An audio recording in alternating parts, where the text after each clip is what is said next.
AskReddit. What are some declassified government documents that are surprisingly terrifying?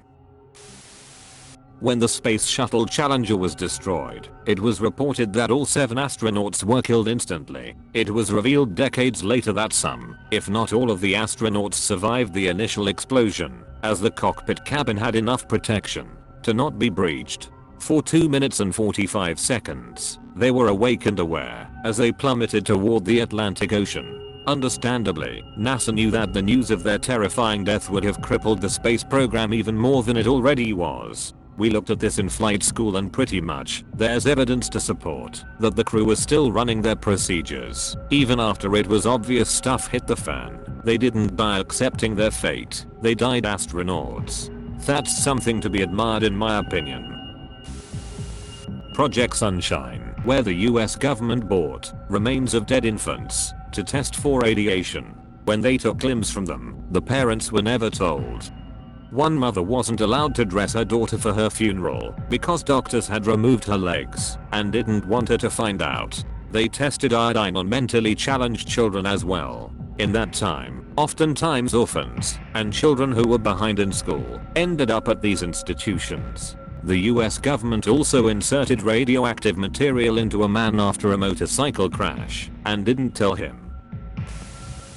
In East Germany, a committed freedom fighter and her husband had dealt with having her home raided while she was away, being arrested on the way to protests and all sorts of state-sponsored harassment. After the wall fell, she was able to read the documents the Stasi had kept on her and found out her own husband was an undercover agent and had written many reports on her activities with a bloodless banality. British Metropolitan Police Services have done exactly the same on ecological protesters from organizations like Greenpeace. There was literally a case a few years back, like 5 years ago, an undercover cop I believe married and even had kids with a protester he was investigating the whole way through. And then he didn't have to pay child support cause he was on the job, and our government said they weren't liable either.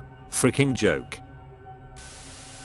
This is a rabbit hole of a case, only partially classified by the CIA, until information was released 3 years after initial capture. Robert Levinson, former FBI agent, retired and began working as a private investigator, specializing in Russian crime circles. Levinson traveled to the Persian Gulf's Kish Island, which had fewer restrictions on American passports due to being a free trade zone, to enter Iran.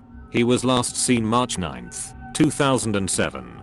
For 3 years after his disappearance, the US government was adamant that he was not acting with a government party, only private PI work. After 3 years, it was confirmed that Levinson was acting as part of the CIA on an unauthorized mission to gather data on an Iranian regime. He has had a proof of life appearance in 2010. Levinson has 7 kids, one of which with his mom, that have traveled to Iran to find their dad and husband, only to be shown plain manifestos by Iranian officials, suggesting that Levinson had left as of 2013. If he's still alive, Levinson is the longest held American captive at 12 years. One that is not US. There was an episode of Radiolab that talks about an enormous secret facility in Britain that houses the British Empire's secret archives. The way they describe it, it sounds like the place where the Ark of the Covenant is stored at the end of Raiders of the Lost Ark. What they uncover in the episode is the human rights atrocities that were committed by British troops during the Momo uprising in Kenya during the 1950s. There were details in the uncovered documents about detention camps and torture that occurred during the conflict. It gave grounds for surviving Momo to seek compensation against the Crown in recent years. The atrocities of the conflict were not widely known about until recently. Not declassified documents, but the discovery of the Tuskegee syphilis study on unwitting black American males was pretty freaking horrific. The study was conducted without the benefit of patients' informed consent. The men were told that the study was only going to last 6 months, but it actually lasted 40 years. After funding for treatment was lost, the study was continued without informing the men that they would never be treated. None of the men infected were ever told that they had the disease, and none were treated with penicillin even after the antibiotic was proven to successfully treat syphilis. According to the Centers for Disease Control, the men were told that they were being treated for bad blood, a colloquialism that described various conditions such as syphilis, anemia, and fatigue. Bad blood, specifically the collection of illnesses the term included, was a leading cause of death within the Southern African American community. The Department of Health and Human Services practiced female sterilization on Native American women all the way through the 1970s. Kinda sobering knowing that we were using tax dollars to suppress indigenous birth rates less than 50 years ago. This was so prevalent that between 25 to 50% of Native women were sterilized against their will, and their birth rate dropped by 3/4 following this time. Black and poor women too. I remember reading a story about a 12-year-old black girl in the South in the 60s going to the doctor for an appendectomy and leaving sterilized without being told. Many didn't find out for years until they realized they should gotten their period by now or were having trouble conceiving. I think even recently in Manitoba there's been reports of hospital staff telling local indigenous women who'd just given birth that they aren't allowed to see their babies unless they consent to sterilization. First Nations are still incredibly vulnerable, and the West is still feeling aftershocks of genocide. After the My Lai massacre, killing of around 400 to 500 innocent civilians in Vietnam after an army troop killed an entire village, the US government established a group to investigate other war crimes like this occurring in Vietnam, the Vietnam War Crimes Working Group. They found 28 massacres of equal or greater magnitude than My Lai that the public was unaware of, so literally thousands of innocent people killed by US soldiers. The information has since been reclassified, but there were several journal articles on it when it was first released. I took a military ethics class hosted by a professor who spent many years in Vietnam as a Marine captain. He personally experienced a colonel who operated with a doctrine called count the meat. Basically, the success of an operation was dependent upon how many bodies it made. The presumption was that they were all enemies. William Kelly, responsible for My Lai, had a sentence of only 3 years for murdering over 20 people. Jimmy Carter even led a campaign to pardon Kelly. The destruction was mutual. We went to Vietnam without any desire to capture territory or impose American will on other people. I don't feel that we ought to apologize or castigate ourselves, or to assume the status of culpability.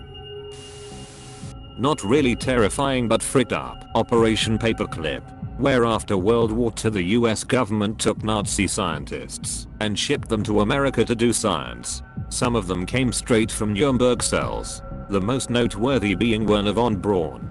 Von Braun built the V-2 rockets with Jewish slave labor. Every day they would execute the 5 slowest workers in front of the other workers to incentive them to work harder. Once he came to America, we shipped him to Huntsville, Alabama, where he built the Saturn V, the rocket used in the Apollo program, and got us to the moon. The MK Ultra mind control experiments. The CIA basically tested various means of mind/suggestibility control through many front organizations. The main intent was to improve interrogation methods, but later expanded into other avenues of research such as making sleeper agents. Tests were performed both with and without knowledge or permission on large numbers or American and Canadian citizens. While some files have been declassified or leaked, the bulk of the files have either been destroyed or remain classified.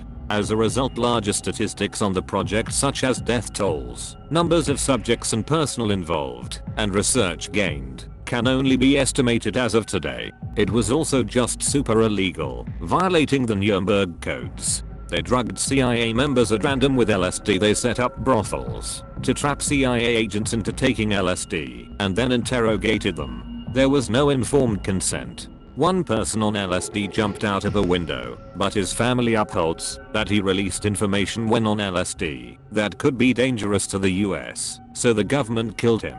This is just from the Wikipedia page 2. Canadian here, the Somalia affair. Not sure if it was ever classified, but definitely a horrific scandal. A now disbanded division of the Canadian military torturing a kid to death in the 90s and taking hero pics with him while doing it. I think it's important to remember, when your country does something awful, it's not always the bad guys who can be freaking evil. Thanks for watching. If you enjoyed this video, please consider leaving a like and subscribing for more videos like this. Don't forget to leave your stories in the comments below.